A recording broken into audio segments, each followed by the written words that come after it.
Hola a todos, bienvenidos al primer webinar del año.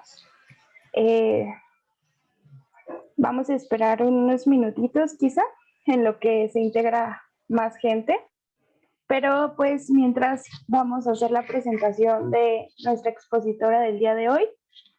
Bueno, ella es Dayenari Caballero Rodríguez. Ella nos va a presentar este tema de la estadística en paleontología, que nos dicen los fósiles a través de los números. Y bueno, ella es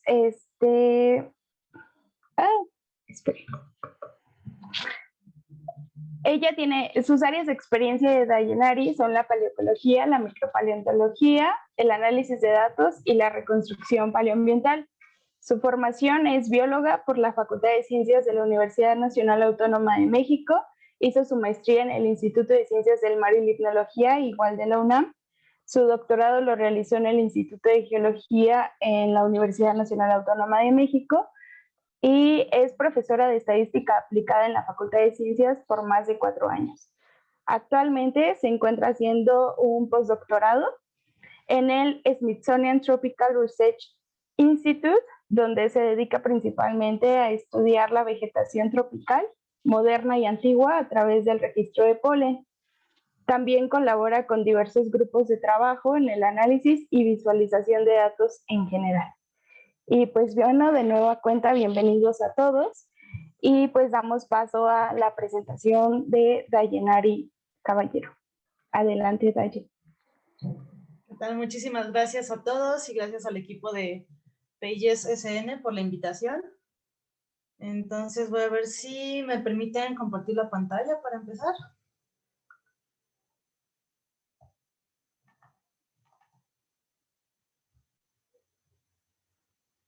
Ahí no sé si pueden verla ya.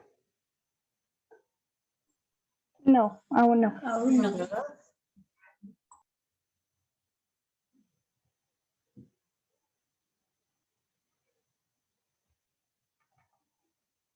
Está cargando, Day.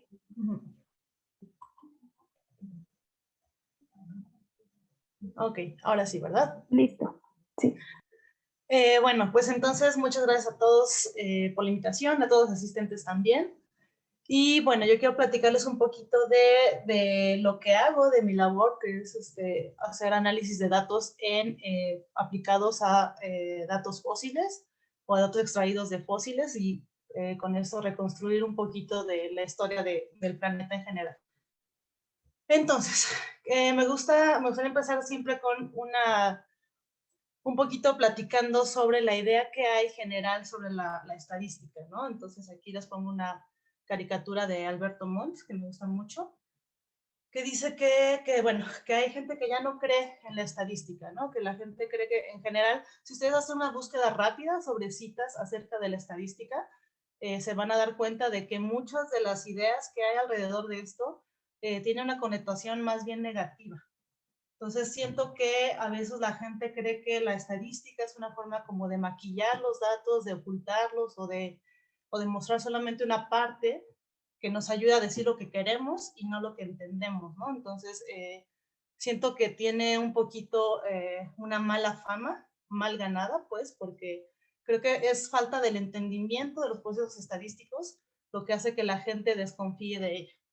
Entonces yo quiero con esta plática como contribuir un poquito a que se nos quite esa idea de que la estadística está hecha para decir mentiras o para ocultar verdades, ¿no? Entonces, mientras mejor conocimiento tenemos de los procesos numéricos o de la idea que engloba la estadística, va a ser más fácil que nosotros podamos entender y que también podamos darnos cuenta cuando se usa para el bien o para el mal, ¿no? O sea, como cualquier cosa, como cualquier afirmación, puede ser verdadera o falsa, pero no necesariamente es el hecho de poner estadística, ¿no? O sea, eso ya depende de quién la usa y cómo la usa.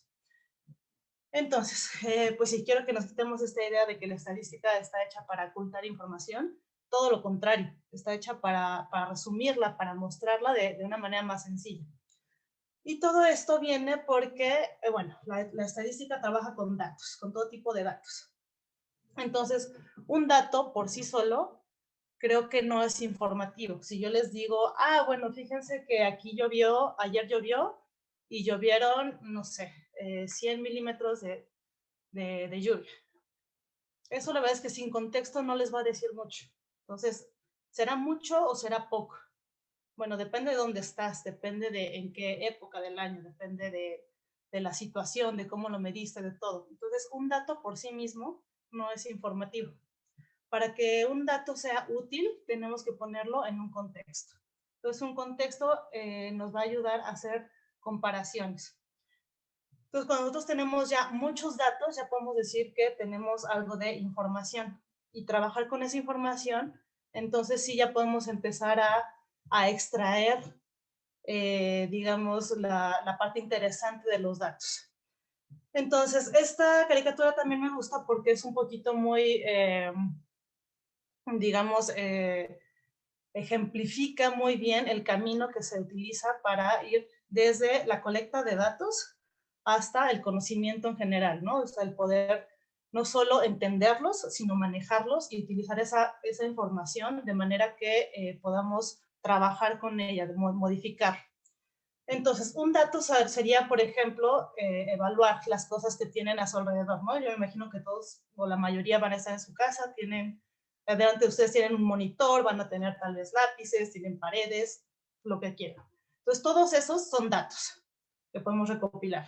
Información sería, entonces, poder clasificarlos. Bueno, esto es un aparato electrónico, esto es, no sé, un elemento para pintar, esto es un escritorio, esto es un mueble, etcétera. Conocimiento sería saber cómo se conectan estas cosas, ¿ok? ¿Qué cosas tienen un lugar, tienen un orden, tienen un patrón en general? No sé, si tengo una caja que guarda lápices y otra caja que guarda papeles, etc. Entonces sería como empezar a entender ese patrón de cómo se conforman las cosas. También podríamos empezar a ver, pensar, por ejemplo, si yo tengo un botón que yo sé que al apretarlo se enciende la luz, entonces yo puedo saber que hay algo que conecta este apagador con el foco que hace que esto esté funcionando. Sabiduría sería finalmente saber que ese botón está conectado por medio de un cable y que ese cable transmite electricidad que le permite trabajar a este foco y producir energía que emite de forma lumínica. ¿Ok? Entonces ya es muy distinto tener una enumeración de cosas que tenemos a nuestro alrededor a saber cómo funciona la electricidad y cómo está conectado. Entonces, sabiduría sería también saber que no puedo meter un tenedor en el enchufe porque voy a electrocutar, ¿no? Entonces, algo más allá de lo práctico va hacia la seguridad y entender que es esa misma corriente eléctrica que puede generar energía lumínica, me va a estar, no sé, puede tener otros efectos en otras situaciones. Entonces, para recorrer todo este camino, precisamente necesitamos información confiable. Y la información confiable es precisamente, bueno, generar información confiable es precisamente, digamos, la actividad principal de la ciencia.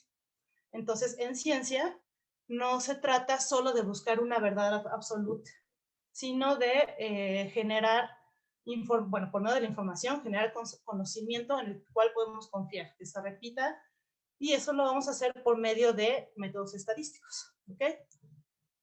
Entonces, ya hablando un poquito más dentro del campo de la paleontología, podemos decir que hay dos caminos principales por el cual uno se convierte en un paleontólogo. Entonces, puede haber otros, claro, pero hay como dos avenidas gigantescas. Una es la biología y otra es la geología.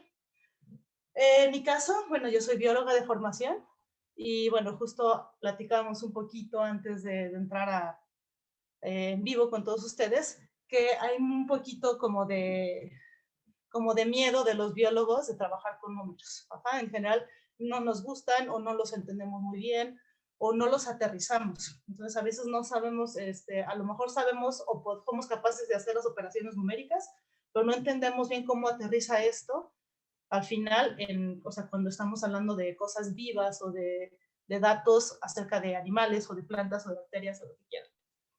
Del lado de los geólogos, creo que hay una forma diferente de ver las cosas.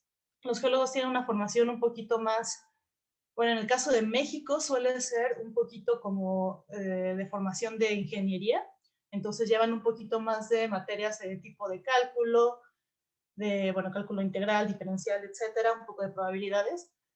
Y aún así, los geólogos que conozco que están en paleontología también les cuesta un poquito de trabajo o no están acostumbrados a utilizar la estadística dentro de sus reportes. Entonces reportan datos duros, son capaces de hacer modelos muy bonitos de lo que quieran, pero a veces se les escapa ir como hacer una afirmación con un sustento estadístico. Y esto se me hace súper curioso porque, bueno, en el caso de los biólogos que no nos gustan los números, resulta que fue un biólogo precisamente el que fundó las bases de la estadística.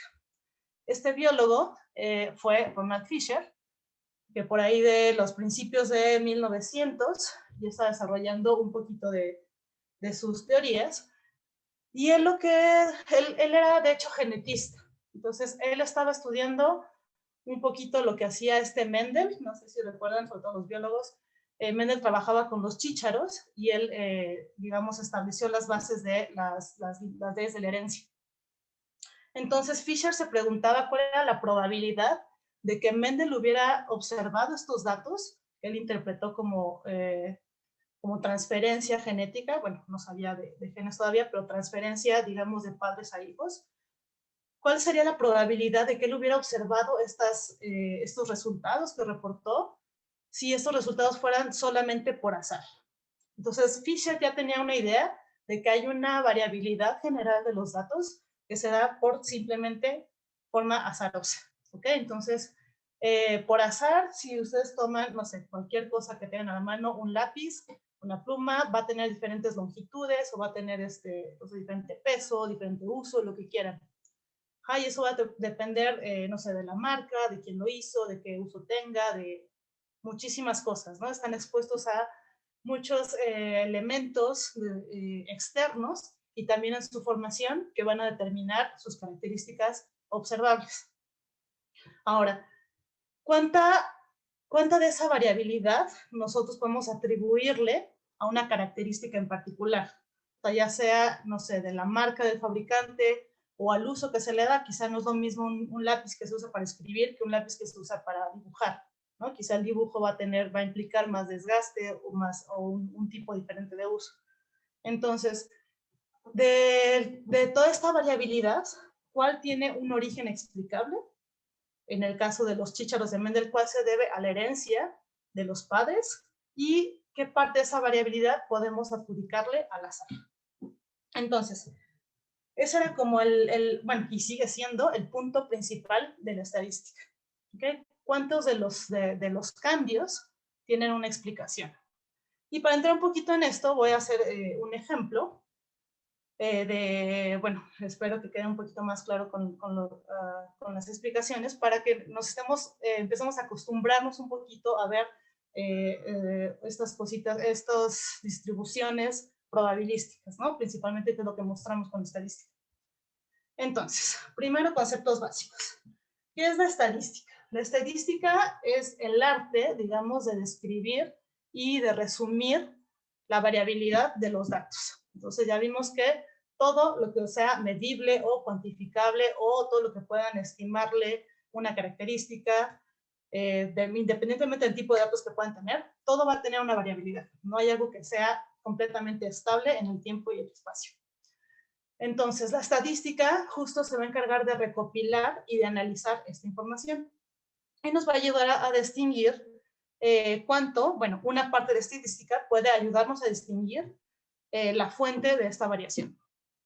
Ahora sí, de la variabilidad de los datos, imagínense que ustedes pudieran tener una medida de algo en particular. Vamos a pensar ahorita en la altura de dinosaurios. Entonces, diferentes dinosaurios van a tener un tamaño diferente.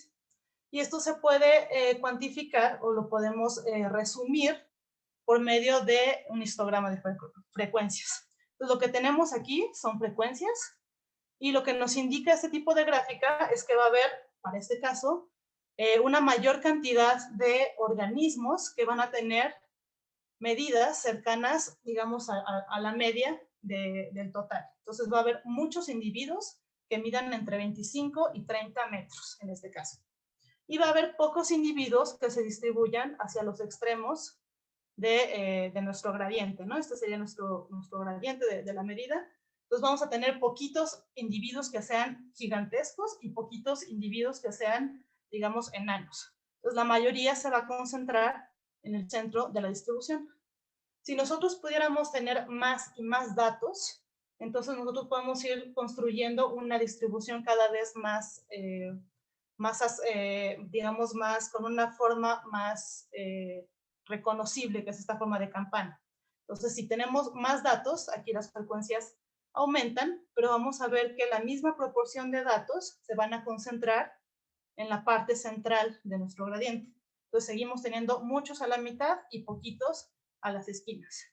Si yo repito este proceso de ir generando cada vez más y más datos y hago categorías cada vez más y más chiquitas, entonces esto se me va a convertir en una curva de distribución. Entonces, a esto es a lo que le llamamos una curva de distribución probabilística. Y lo que se ha observado mucho en datos naturales es que suele tener esta forma de campana, ¿no? Esto que llamamos una curva normal, o una curva gaussiana, o una curva de campana, tal cual. Entonces, esta curva de campana está muy bien descrita, entonces se sabe exactamente qué proporciones tiene, qué medidas tiene, y se ha visto que ajusta muy bien a muchos tipos de datos.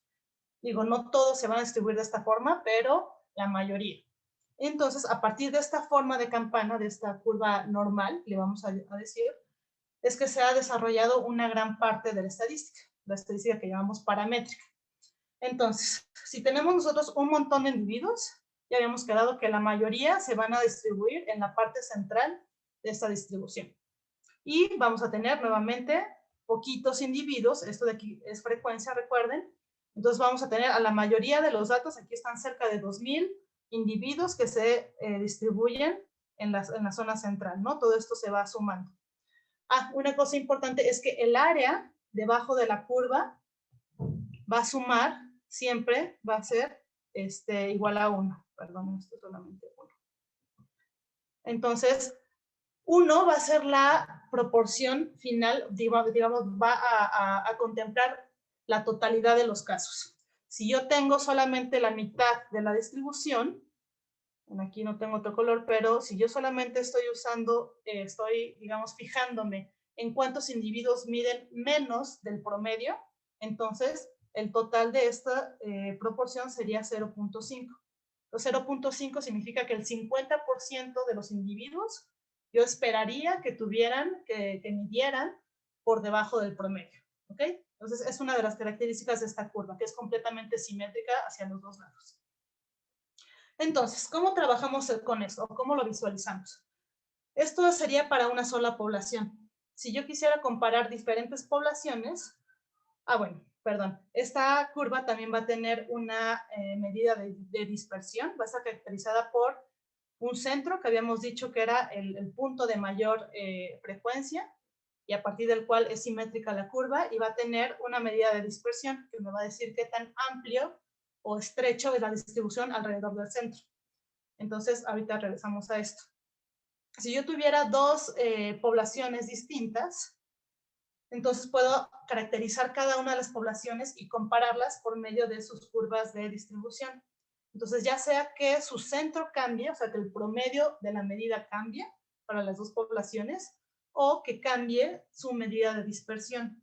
Entonces, esto significa que unos se van a dispersar mucho más de la media, o sea, que los tamaños van a ser más variables, mientras que una curva estrecha indica que los valores se distribuyen muy cerca de la media. ¿Okay? Entonces, la variación sería, digamos, en la curva anaranjada, la variación sería menor variación, y en la curva verde tendríamos mayor variación. ¿Okay? Los tamaños serían muy distintos.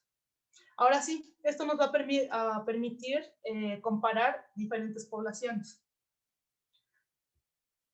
Ahora, dentro de una curva de distribución, como se sabe muy bien la geometría de esta curva, nosotros podemos estimar en qué área de la curva se encuentra el 50% de las probabilidades, o digamos, de los casos más probables. ¿Ok? Entonces, tendríamos que en la parte central, tendríamos el 50% de las probabilidades que tengo más posibilidad de observar. ¿Ok? también vamos a tener medidas que nos indiquen más o menos cuál es el 95% o el 99% de probabilidades. Y esto estamos hablando, acuérdense, del área bajo la curva. Entonces, el 50% de los casos, esto sería igual al 0.5% de probabilidad. Esto sería el 0.9% de probabilidad. Esto sería el 0.99. ¿Ok? Ahora, esto lo podemos ejemplificar también de otra forma, que sería con estos clásicos diagramas de cajas con bigotes que a veces les dicen, o los box plots.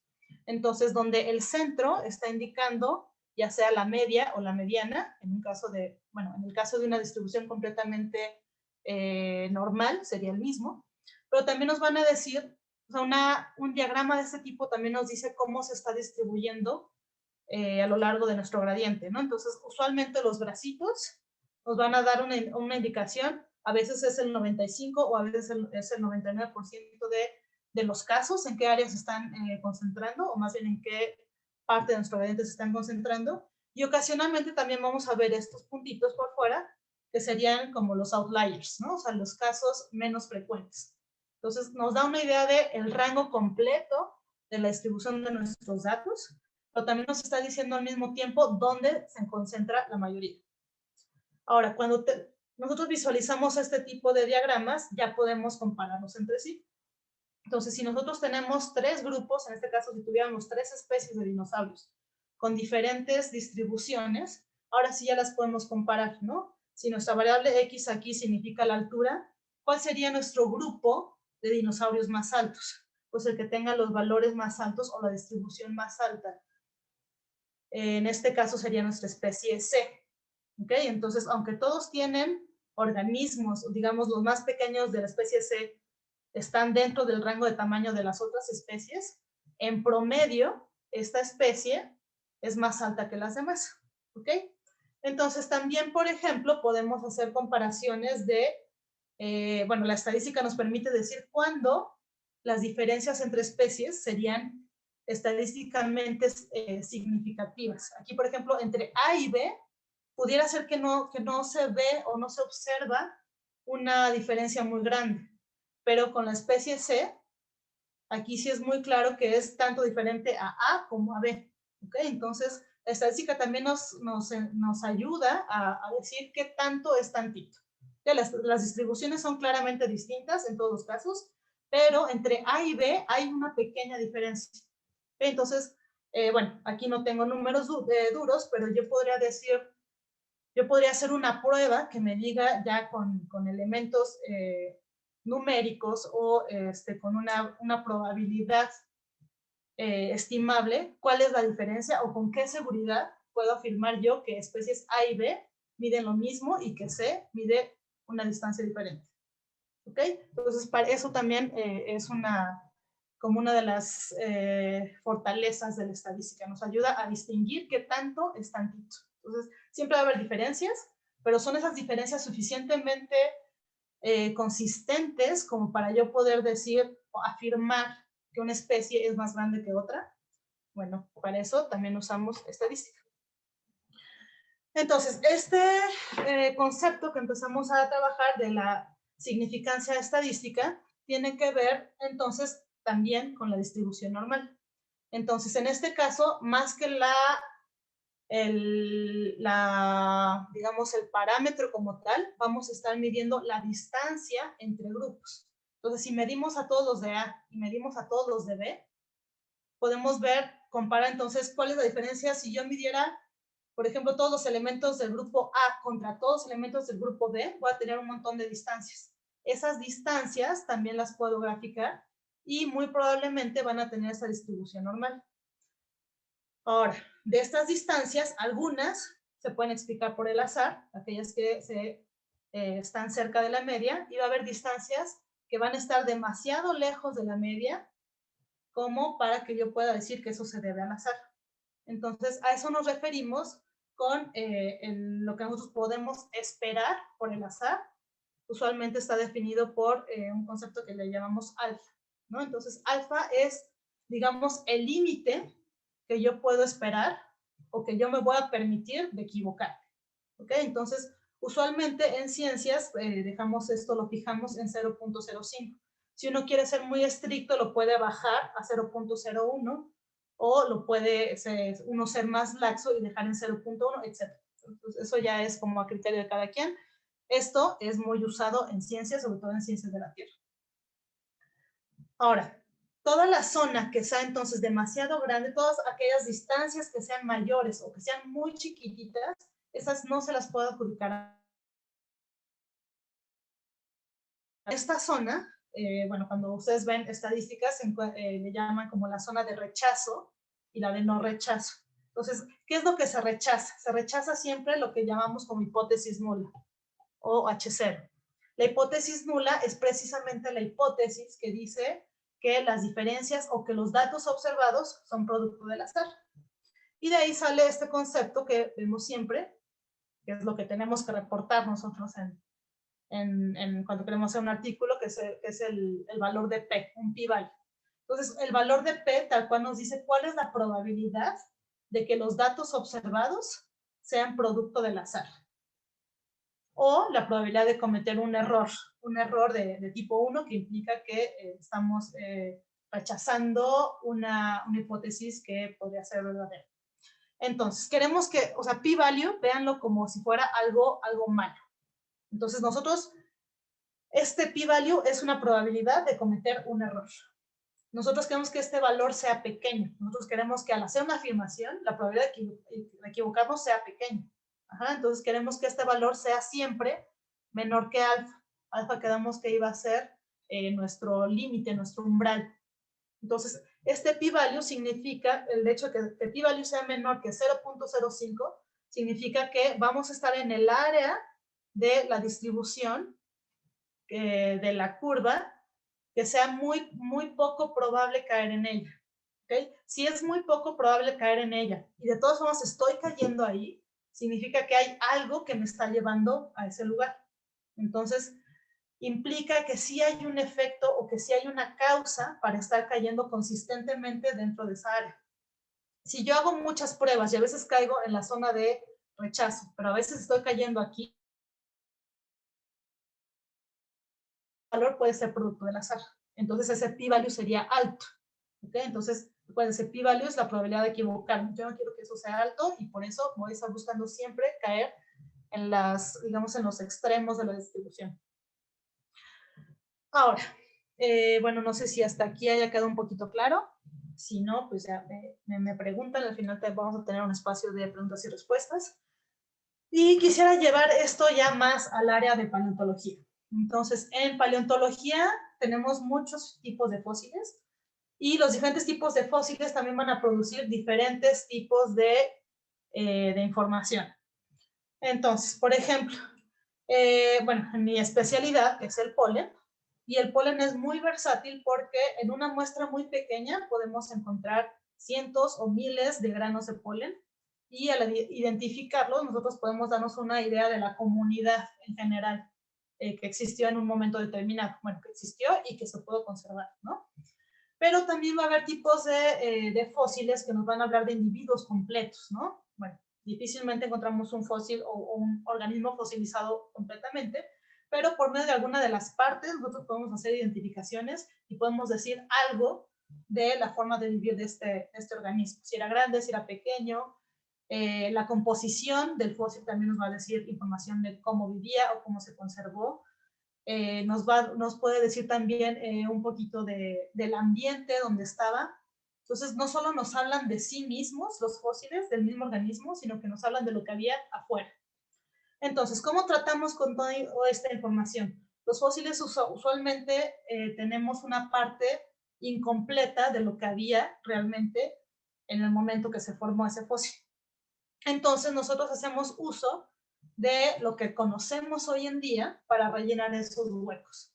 Entonces, si de un organismo, en vez de encontrarlo completo, encontramos solamente unos huesos, nosotros comparándolo con organismos que ya conocemos del presente, podemos hacer una reconstrucción más o menos confiable de cómo pudo haber sido este organismo. Entonces, en paleontología constantemente, bueno, yo creo que es una ciencia muy completa y a mí me encanta porque no solo hay que saber conocer al fósil, tenemos que conocer al fósil, tenemos que conocer los procesos que formaron el fósil y tenemos que conocer su contraparte moderna. ¿Okay? Entonces, tenemos que, en el caso de los dinosaurios, por ejemplo, tenemos que tener un conocimiento de sus descendientes modernos, ¿no? De un montón de aves, un poco de reptiles, un poco de todos los grupos que hay alrededor de ellos, para poder entenderlos. Entonces, es una ciencia muy completa, porque tenemos que conocer al fósil, tenemos que conocer a sus parientes más cercanos modernos, y tenemos que conocer un método que nos permita relacionar la información antigua con la moderna para rellenar todos estos huecos.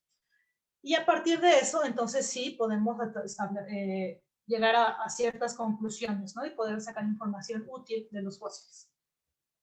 Entonces, yo les decía, para hacer estadística, nosotros lo que hacemos es ir y medir a campo. Con los fósiles, nosotros no podemos hacer eso. No podemos decir, bueno, yo voy a ir a buscar dinosaurios a este lugar y voy a medir a 100 de ellos y voy a ver de qué tamaño eran. Yo no puedo decidir dónde están los fósiles, yo no puedo decidir qué parte de fósil voy a encontrar o si lo voy a encontrar completo. Lo que encontramos casi siempre va a ser un fragmento. ¿Okay? Entonces, a veces vamos a encontrar un cráneo, a veces vamos a encontrar una pierna, a veces vamos a encontrar, no sé, una vértebra, lo que sea, y a partir de eso también tenemos que sacar conclusiones. Entonces, aquí entra, digamos, otras pruebas estadísticas que nos ayudan a completar esos huecos. Entonces, si yo tengo elementos de diferentes organismos, yo necesito hacer una correlación para ver cómo se comportan estos datos, ¿ok? Entonces, en este caso, antes de yo poder hacer estimaciones de cuánto medía esta población, yo tendría que hacer mediciones, por ejemplo, de sus parientes más cercanos, digamos, podría empezar a medir aves. Entonces, puedo empezar a medir aves y ver de todas las modernas cuánto mide la cabeza con respecto a cuál era su longitud total, o bueno, en este caso está la cola, ¿no? La cabeza con la cola. O puedo ver, esto podría ser también altura total o lo que sea. Entonces, de todas las aves modernas, yo puedo hacer una correlación y ver que efectivamente sí hay una relación entre el tamaño de una pieza y otra. Entonces, esto ya lo puedo llevar yo al registro fósil. Bueno, vamos a pensar que no solamente es el cráneo con la cola. Estamos viendo también las patas, estamos viendo también las vértebras y todo. Y con todo esto ya puedo hacer una estimación más o menos de cómo podría ser esta relación. Entonces, si yo me fijo en las patas de todos estos elementos fósiles, en el caso de que tenga patas, y las coloco dentro de esta, digamos, como esta línea, yo puedo hacerme una idea de cómo podría ser el tamaño total sin tener al fósil completo. Entonces, sin tener yo de la base a la punta, con solo ver las patas, yo puedo decir, bueno, probablemente este dinosaurio es posible que tuviera una talla de esta magnitud. Por supuesto, va a venir acompañado de un error, ¿no? O al revés, yo voy a tener simplemente la cabeza y puedo decir, bueno, entonces si la cabeza, puedo esperar que se haya tratado de un organismo realmente grande, ¿no? Entonces, o que tuviera también una cola de la misma magnitud. ¿Okay? Así es como nosotros vamos llenando estos huecos para conocer o para hacer inferencias sobre lo que pudo haber pasado o de la forma que pudieron haber vivido estos organismos en el pasado. Entonces, se me hace a mí muy bonito como poder extraer información de datos incompletos, ¿ok? Entonces, no es como hoy en día que los datos abundan por todos lados. En el caso de los fósiles, tenemos que buscarlos y tenemos que tenemos que descubrir formas nuevas de completar esa información, de manera que uno no se esté inventando las cosas. Uno tiene que encontrarles un sentido y tiene también que ser capaz de explicarlo, ¿no? ¿Por qué estoy asumiendo que era un animal grande a partir de una cabeza grande, en vez de decir simplemente que a lo mejor era un dinosaurio cabezón, ¿no? Eso también sería otra posibilidad, simplemente aunque fuera enano. Pero bueno, si yo observo que este patrón se repite de muchas formas, bueno, no tengo elementos para pensar que no se repita en este caso en específico. Ahora, las aplicaciones de la estadística en paleontología. las aplicaciones van a ser también muy numerosas. Entonces, este es el caso, por ejemplo, estos fueron los datos de mi tesis de doctorado. Entonces, no solamente nos sirven para hacer estas afirmaciones, digamos, como contundentes de las cosas, también nos van a servir mucho para hacer visualización de los datos y para encontrar patrones dentro de ellos. Entonces, en este caso estábamos viendo es un ordenamiento de especies polínicas, bueno, de taxapolínicos, y vemos, o sea, que visualmente encontramos una separación de los datos, ¿no? Que nos dice que hay algunos taxa que se caracterizan por ser frecuentes en zonas más cálidas, que serían los de acá. Tenemos taxa que se nos agrupan, son característicos de zonas templadas, de bosques templados, y vamos a tener que se nos agrupan en otro lado especies que son más propias de un ambiente, digamos, cálido, pero más bien abierto, no tan boscoso. Y eso se refleja digamos, en el patrón general de las muestras. Entonces, podemos decir que las muestras que están aquí corresponden más o menos o van a tener una mayor frecuencia de las especies que nos caracterizan a un bosque, ¿no? Me voy a ir un poquito más rápido en esta parte porque creo que nos quedamos un poquito cortos de tiempo. El punto es que podemos hacer una caracterización que no necesariamente es una prueba estadística, pero que estamos usando estadística descriptiva para encontrar patrones que podemos interpretar de manera visual muy fácil. Entonces, en estas zonas encontraríamos digamos, serían muestras que provienen de ambientes que sean mucho más cálidos, y en estas zonas podemos esperar que tengan o que estas muestras se parezcan más a un pastizal o a un lugar cálido de forma más abierta. Otra cosa que podemos hacer nosotros mediante estadística es hacer aproximaciones probabilísticas de cómo fue el ambiente del pasado. Pues en este caso, en las zonas más oscuras, digamos, sería la zona más probable. Imagínense que aquí está nuestra distribución de probabilidad. La zona más oscura nos indicaría el punto más alto de esta curva, mientras que las zonas más amarillas y verdes nos dirían esta zona o esta temperatura es menos probable que haya ocurrido en este momento. ¿Okay? Entonces, si nosotros aplicamos estas pruebas a muchas muestras que provienen de diferentes momentos en el tiempo, podemos hacer una reconstrucción, y aquí se ve, por ejemplo, que tanto para la temperatura como para la precipitación tenemos un cambio muy importante que ocurrió hace aproximadamente 12,000 años. Entonces, este cambio coincide, para este ejemplo, con la desglaciación. Entonces, nos está informando de un cambio ambiental importante en ese momento. Ahora, quiero platicarles también un poquito sobre, bueno, esto está basado ya en modelos modelos multivariados que utilizan muchas variables para hacer predicciones o más bien reconstrucciones.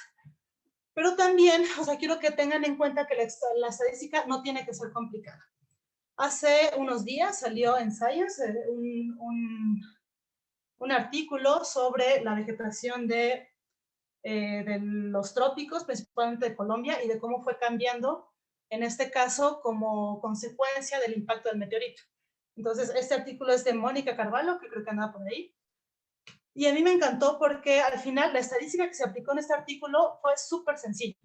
Entonces, así como les mostré como las descripciones de estas cajas con bigotes, fue uno de es una de las pruebas que estamos aplicando en este artículo.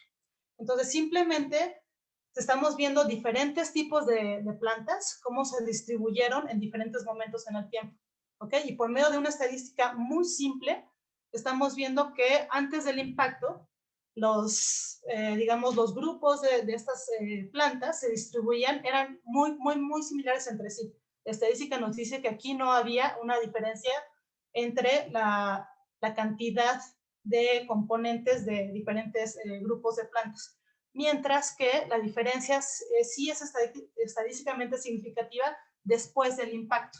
Entonces, a partir de aquí, vemos que hay muchas más angiospermas, o sea, plantas con flores, mientras que en el pasado, antes del impacto, la diferencia o la proporción de plantas con flores era muy similar.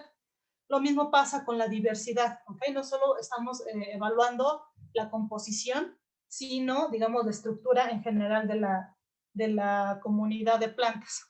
Entonces, por medio de la estadística de pruebas, estas son pruebas de T, bueno, de hecho son pruebas no paramétricas, pero equivale a una prueba de T muy sencilla. Y esto, bueno, nos lleva a dar conclusiones muy bonitas, muy completas, bueno, que son publicables, ya vieron, en una revista muy importante como es Science, y no necesariamente tienen que ser modelos complicados con muchas variables, etcétera. Simplemente aquí estamos viendo proporción de especies. ¿Ok? Entonces, no se queden con la idea de que la estadística tiene que ser complicada, tiene que ser como muy, digamos, floreada, como muy adornada. Entonces, pruebas muy sencillas nos pueden dar resultados muy bonitos. Y parte de esto también les quería comentar, de hecho, la prueba que aplicamos aquí es una de las primeras pruebas que yo apliqué en mi vida, que es esta de aquí. Bueno, estos datos son de mi maestría, si no me equivoco. Y por medio de una prueba de Mann-Whitney, también una prueba no paramétrica, bueno, me estaba acordando, o sea, esto fue, yo con esto aprendí esta estadística, con esos resultados, que me decían que sí había, estos son resultados de un núcleo de foraminíferos, estaba viendo aquí, estábamos viendo para este núcleo, lo separamos en 3 partes, y queríamos ver las diferencias entre entre el contenido de arenas o la composición de organismos dentro Entonces, se me hace una reflexión bonita, porque es básicamente la misma prueba con la que yo empecé a meterme a la estadística, que finalmente quedó publicada en un artículo muy bonito. Entonces, se me hace como interesante saber que una prueba muy, muy sencilla tiene como este impacto tan grande. Entonces, yo quería compartirles esto porque muchas veces se nos hace difícil como entender así de, bueno, es que me pide una prueba estadística, pero yo eso no le sé. Entonces, ¿cómo empiezo a saber? Pues simplemente aplicándolo, ¿no? Sin miedo, sin tener como en la cabeza que una prueba estadística tiene que ser complicada, tiene que ser muy rebuscada. Entonces, datos sencillos nos van a llevar a resultados sencillos, ¿ok? Entonces, no porque los datos parezcan o estén, digamos, muy claros, significa que esto va a implicar necesariamente que los resultados lo van a hacer también. Entonces, simplemente como que pierdan el miedo, o sea, el aprendizaje se hace sobre la marcha. Entonces, no tengan como la idea de que uno tiene que estudiar 5 años de estadística para poder aplicarla y para poder tener resultados, ¿no? Entonces, al final, una prueba muy sencilla puede generar, pues, no sé, un impacto grande, ¿no? Un cambio o un entendimiento de los datos que a nosotros nos está dando información y que podemos compartir con el resto del mundo. Entonces, pues sí, de la mano viene también este miedo a programar. Entonces, pues un consejo importante, no tengan miedo. Programar es simplemente aprender un lenguaje diferente. Entonces, la computadora va a hacer los cálculos, probablemente va a tener menos errores que nosotros, lo va a hacer más rápido, pero al final solo está haciendo lo que nosotros le pedimos. Si nosotros sabemos pedirle las cosas a un programa, entonces el programa va a resolver lo que nosotros estamos esperando. Entonces también pierdan el miedo a programar, no tengan dudas en acercarse a alguien que sepan que, bueno, aquí yo les ofrezco mi ayuda, lo que quieran. Mis datos y lo que sea están aquí. Quisiera también, bueno, ya para terminar, agradecer un montón a, bueno, a las instituciones que me han acompañado a lo largo de mi formación, a Carlos Jaramillo, sobre todo a Alexander Correa, que fue como mi mentor en esto de los números, y bueno, a todo el equipo de trabajo, tanto del Smithsonian como del Instituto de Geología, que han sido como los que han estado ahí, con los que nos hemos formado y hemos compartido un montón de cosas. Entonces, bueno, con esto termino ahorita la plática. Muchísimas gracias. No sé si tengan dudas, comentarios que quieran. Muchas gracias, Dayanari, perdón. Chicos o personas que están asistiendo, si tienen alguna pregunta, nos la pueden hacer llegar por medio del chat de Zoom. Y en el caso de Facebook también nos pueden escribir sus preguntas o comentarios y para hacérselas a Daye.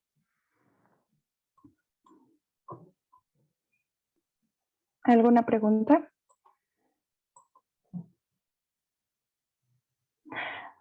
Ok, tenemos una pregunta.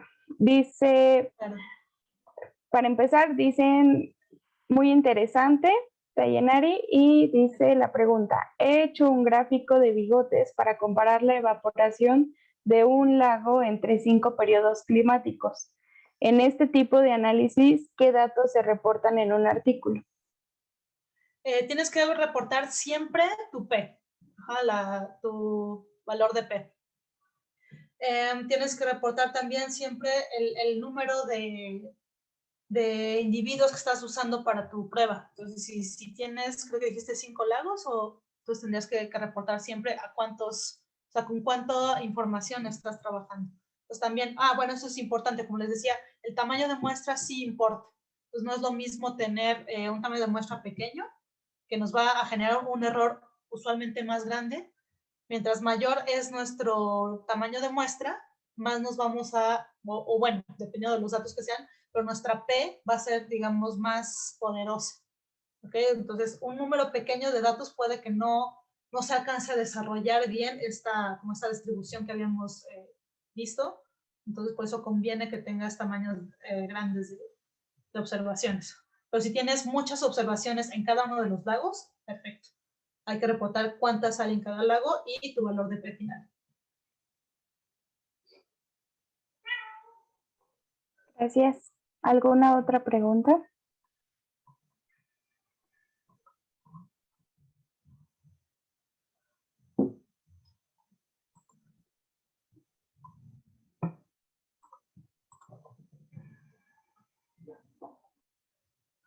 Creo que hay una en el chat de Germán.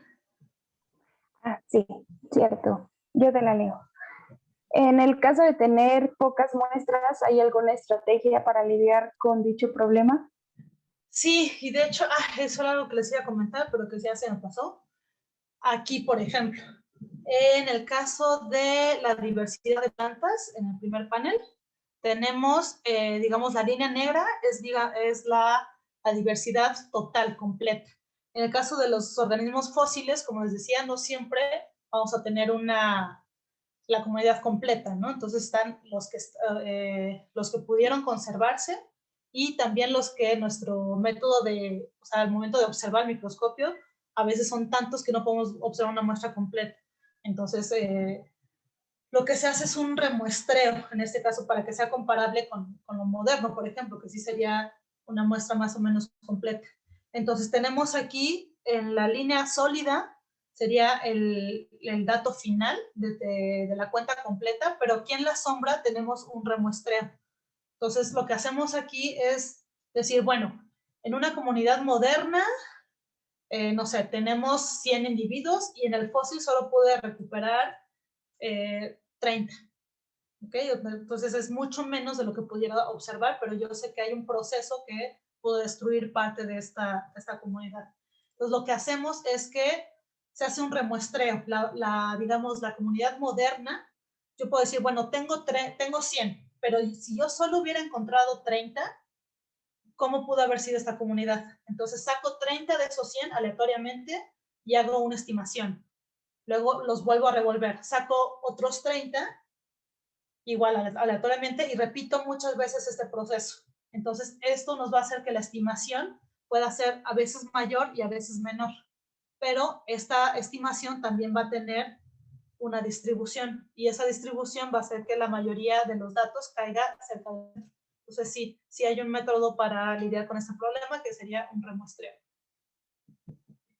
También puedes hacer como, bueno, si tienes varias muestras, puedes hacer como estimaciones de rarefacción, que es un proceso similar donde dices, bueno, si yo no tengo la muestra completa, pero tengo tantos, ¿de qué especies pueden ser? O qué podría esperar de un muestreo hecho con menos individuos.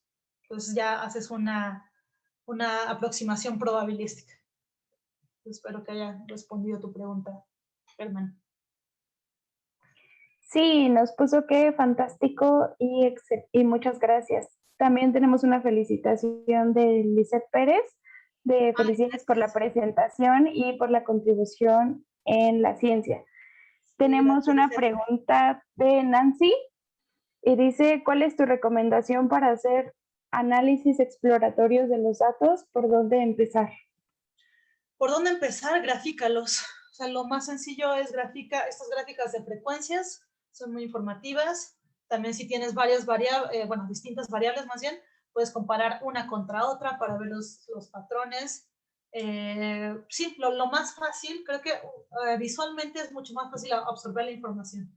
Entonces, por ejemplo, aquí en el caso del panel de la derecha, es una forma gráfica donde estamos viendo muchas distribuciones a través del tiempo y de manera visual estamos absorbiendo toda esa información. Aunque yo no tengo aquí datos, yo no estoy diciendo aquí son tantos, aquí son menos, aquí son más. Creo que visualmente es de la forma más sencilla y más didáctica de explorarlo. Gracias. Ahora tenemos otra pregunta de Damián Cárdenas y dice, excelente charla, ¿cómo reportar error e incertidumbre? Bueno, ya dependiendo de la naturaleza de tus datos, de qué es lo que estás reportando o qué vas a reportar como error. Entonces, muchas veces error puede ser una medida de qué tanto se dispersan tus datos. Entonces, a veces es como se da un rango de error, donde en este caso, bueno, estoy pensando más bien en modelos. Tú haces un modelo y dices, esta es mi estimación y puedo esperar un error de esta magnitud. ¿Okay? Y ese error sí se lo podemos adjudicar al azar. Se supone que es el que no podemos calcular o no podemos encontrar la fuente de esa variación, entonces le llamamos error. Pero también si tienes, no sé, si tienes un tipo de análisis multivariado, el error entonces ya puede ser de cada una de las variables. Entonces, ahí sí puedes encontrar una fuente, pero diferentes variables pueden tener diferentes magnitudes de error. Ahí sí habría que ser más, como digamos, más específico en tu pregunta, o sea, saber en qué tipo de prueba estás pensando. No sé. Y la incertidumbre, bueno, la incertidumbre sería más bien como qué tan consistentes son tus datos, pensando en que hay ese error, ¿no? Entonces, a veces este error es en cualquier dirección, a veces ese error es consistente, digamos, va a tener un sesgo constante que no podemos identificar su fuente, ¿no? Entonces, habría que hacer también análisis, digamos, de remuestrar tus propios datos para ver si ese error crece o decrece con el número de información, o sea, si está asociado a tu tamaño de muestra o si está asociado a simplemente a que pues, es lo que los datos dicen, ¿no? Gracias. Esperamos que Damián nos indique a qué tipo de error se está refiriendo. Y por otro lado tenemos a Biel, que dice, enhorabuena por la presentación. Gracias. ¿Con qué programa o paquete haces el gráfico en colores de probabilidad para la evolución de temperatura y pluviometría? Gracias. Me imagino que estás hablando de este paquete. Este no fue un paquete, yo hice bueno, con mi asesor de doctorado hicimos como los análisis. Sí, tenemos la rutina, pues no es un paquete en particular, pero sí hay un paquete. Ahorita no recuerdo el nombre, pero sí hay algún paquete que ya calcula esto. Esto es análisis multivariado, lo hicimos como caminando, así como haciendo línea por línea y al final, pues ese es un plot con un image en R y bueno, nosotros hicimos la paleta de colores y hicimos la estimación multivariada a partir del contenido de especies. Bueno, queríamos sacar un paquete que pudiera hacer todas estas cosas, pero bueno, se quedó a la mitad. Tal vez todavía podemos sacarlo después. Entonces ya quedará publicado en algún lado. Sería fantástico dar ese paquete. Ya sé.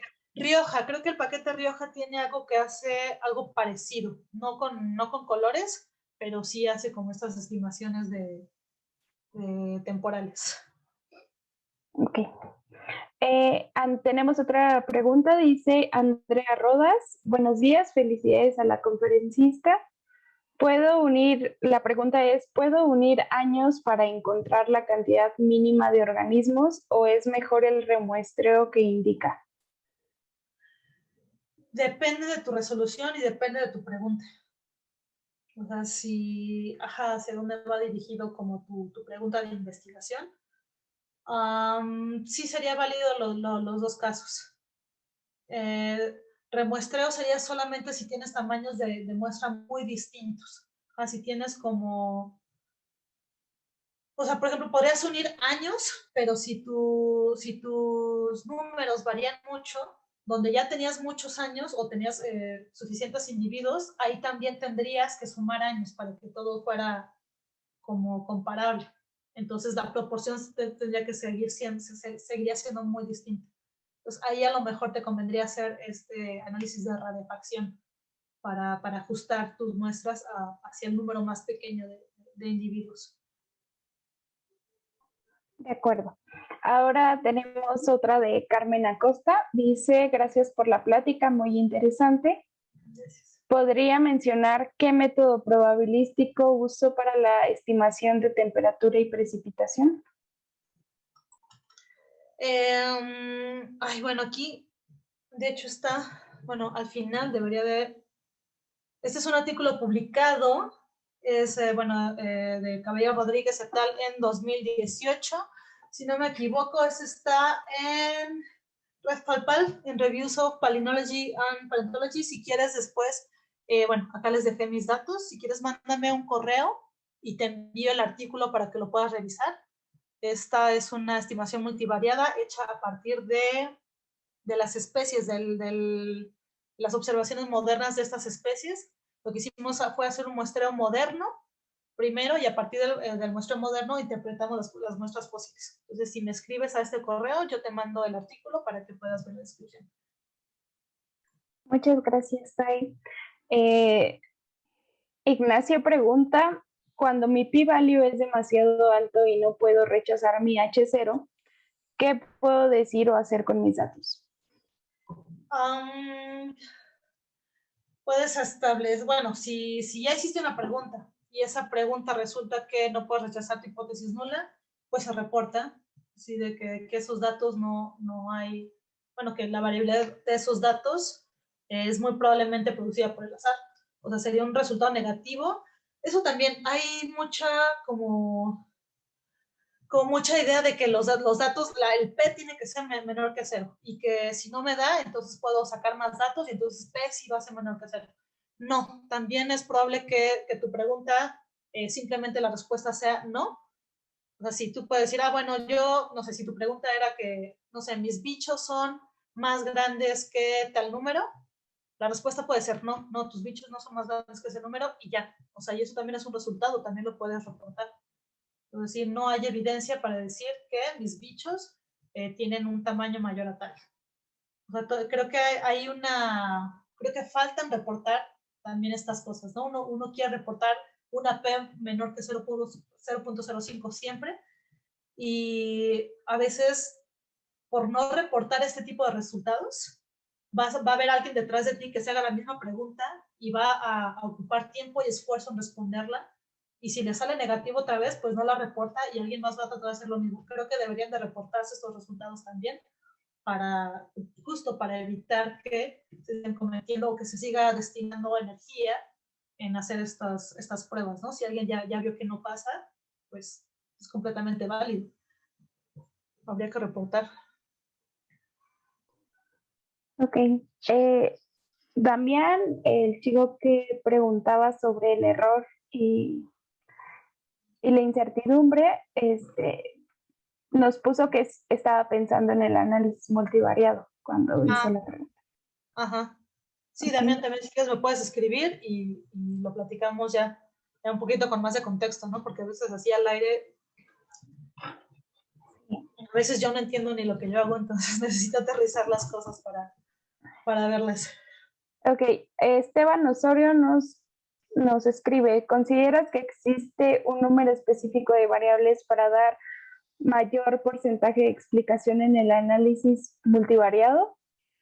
No, yo no creo que haya números óptimos. O sea, depende de tu organismo, depende de tu pregunta, depende de tu resolución. Sí, no creo que haya números mágicos que digan, tienen que ser más de 5.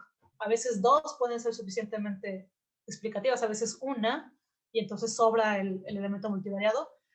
Aunque sí es útil hacer un análisis como para poder descartar todo esto, ¿no? Okay. Y otra pregunta es, ¿qué otro tipo de métodos recomendarías cuando no se tiene mayor cantidad de variables? La estadística simple. Vete a la estadística univariada o estos datos como de ANOVA, si tienes como nada más vas a comparar un número limitado de grupos. O sí, o sea, no te vayas, no quieras hacer solo porque tienes los datos, quiero usarlos todos. O sea, si 1 o 2 te van a decir suficiente sobre tus datos, es perfectamente válido.